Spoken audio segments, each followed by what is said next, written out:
Hey everyone, I wanted to show you my notes from the Don't Trust a Scarecrow game that I ran yesterday. I was hoping to show you my general thought process and flow for how I've set up my GM notes, as well as highlight some of the things that I wrote down originally but then changed in the course of the adventure to match what was happening. But to start out, some of the first things that I end up doing whenever I'm writing my notes, because I've been trying to do better about doing just a 2-page spread, is I start off with the title of the session just for my own inspiration, as well as the scenes.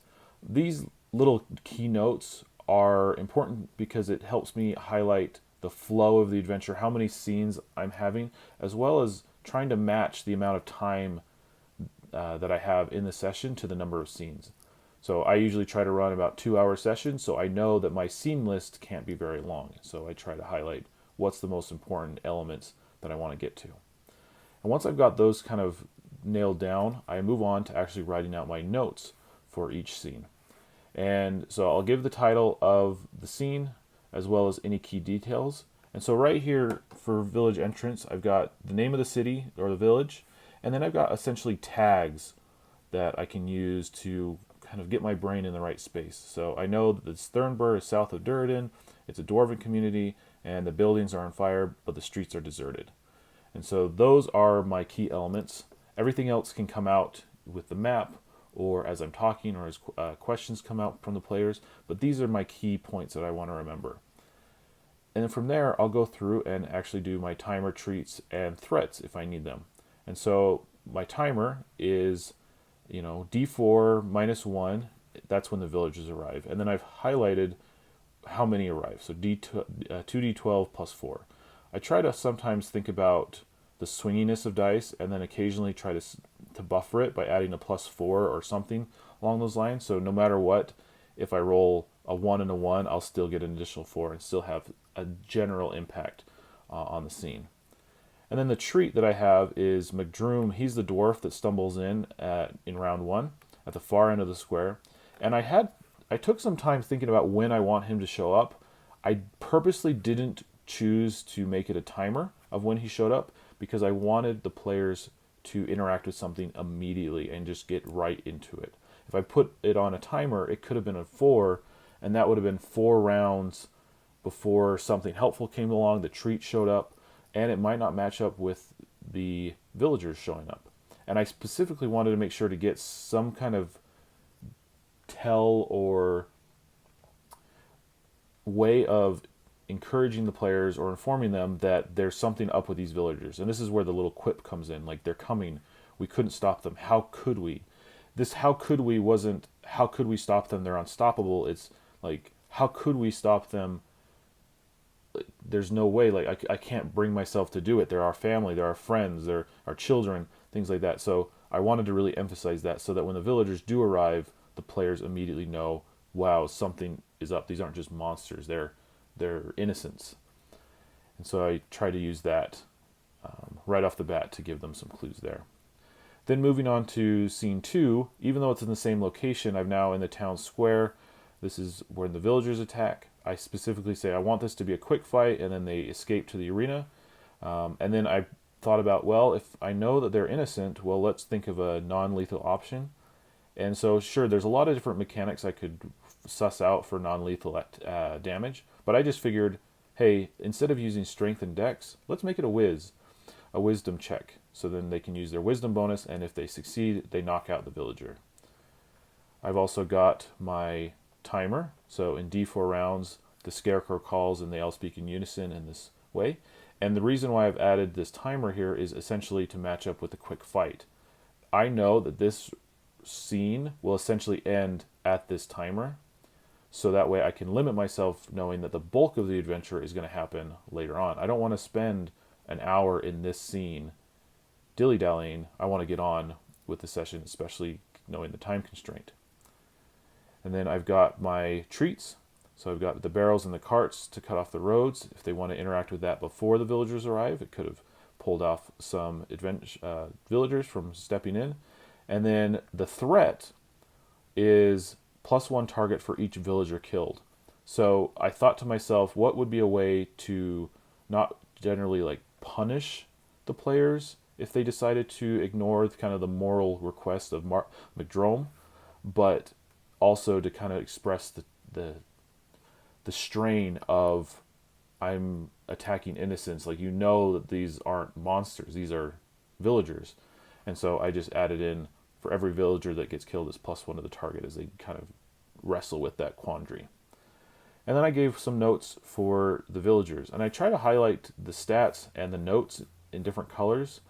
So reds are my highlights to focus on, blacks are just my general notes, and then blues I try to keep to some of my monster stats, some of the more kind of like I have to reference this over and over again. I don't want to get lost between the notes. So my villagers are +1 per villager, and that's how I like to run hordes. So when there's a lot of people, I just give them all +1 per number. So that way, if there's 7 villagers attacking you, it's 1 roll, but it's +7, and that goes for the attempt and the damage. And then I've got some basic actions. So we've got plea, which is a charisma save. We've got beat, which is just basic effort, and then dogpile. If there's 10 or more villagers, then it's a strength versus strength off, and then they would essentially, if they win, they've now been dogpiled, and they're now kind of just at the there's not a lot of defense they can do. But it didn't come to that because they ran away sooner rather than later. And then the basic protocol, attack the nearest. And so that's kind of what they were focusing on.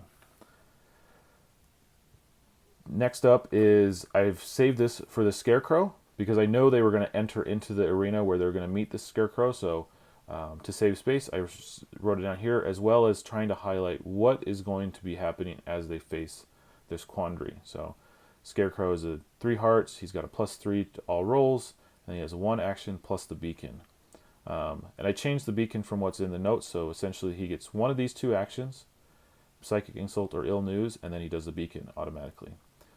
Beacon is signals 1d, I thought 4, but then I was like, no, I've got 5 players. I'm going to bump that up to a 6, and again, +4, so I can guarantee that I will have at least 5, if not 10 villagers showing up per round. And then I've got Ill News, which drop hints about doom. Psychic Insult is a charisma save, and then a strike against them. And then if 3 strikes, hard rolls when possessed. I'm setting up the scene for it. This didn't come into play because they were able to kill the Scarecrow pretty quickly before this this really mattered. And then I've got the protocol for threats. So the healer, the magic, the range, and the melee. He got into melee pretty quick, so it just skipped over healer, magic, range, and just went straight into melee, and that's who he was dealing with. And this is the key detail for the Scarecrow, is he wants to be killed so that he can unlock the Shadow Scarecrow abilities and those details. Then we have, next up is the arena. This is probably the big scene. And so what I've done is, it's a killing circle. There's traps and other fallen adventurers and villagers hopping in. These are my tags like I had in the other scene. And then I've got my timer, which is the fire spurt. So every D2, and then I use the binary. If it's a blank, it's a 2 rounds, or a skull, it's 1. And then I said that the first round is a +2, it's a weapon +2. Second time the timer goes off, it's a weapon +4. And then third round, it's a weapon +6, and then that's kind of where it stays. And then defense saved for half. So these are just my way of writing out kind of the details of this little trap here. Then I've got the treat. So then they've got adventurers loot. So I said there's fallen adventurers. So now the question is what do they find? So I have, each time they said I want to loot the body, they rolled a d6, and I said, okay, what table are they going to roll on? 1, 2, 3, 4, 5, 6. Cursed, bizarre, ancient, shabby, and then if they roll a 2, they get a treasure item, or if it's 1, they just get treasure coins, so they get just money. And then we've got over here the Shadow Scarecrow abilities. And this is some of the changes that kind of happened in the scene, is because they started busting through the mental effort of the Shadow Scarecrow pretty quickly with the hero coins. And so you can see that I wrote 2 hearts of psychic effort, but after they essentially got through 2 hearts in 1 round, I wanted to bump it up just 1 more heart to -30. I wasn't going to bump it up forever, but I just made it match the normal hearts that he had before, so it was equal, just to give it 1 extra round. And I also wrote down only vulnerable when possessed, take action with victim, and then moves to nearest target when attacked. So these are my mechanics for it. And I could have, I thought about hiding this information and letting them figure it out in the scene. But I also thought to myself, there's a limited amount of time, and who knows how long it's going to take for them to suss out the exact details of he's only vulnerable for the person who's possessed them. They can only take the action when they're in the body, in the body, and it's going to be psychic effort. It's there's a lot of weirdness to this, and so I ended up just telling them, here's my notes for how you can damage the Scarecrow. Sure, that kind of that could be seen as kind of just like too much information, but it did help along to give them an exact goal, and they weren't floundering on knowing what to do. So they were able to fight off that Scarecrow afterwards. And then we've got our last two scenes, and technically these are out of order. And so I'll go with this one. So Durithrax, I said it's 18 plus if they for target, if they wanted to do anything. And my tags are Shadow Forms, Doom and Gloom. And then I again focused on here's a line for Durithrax to say to whoever shows up. And so they had that scene and could get a glimpse of Durithrax in her shadowy form.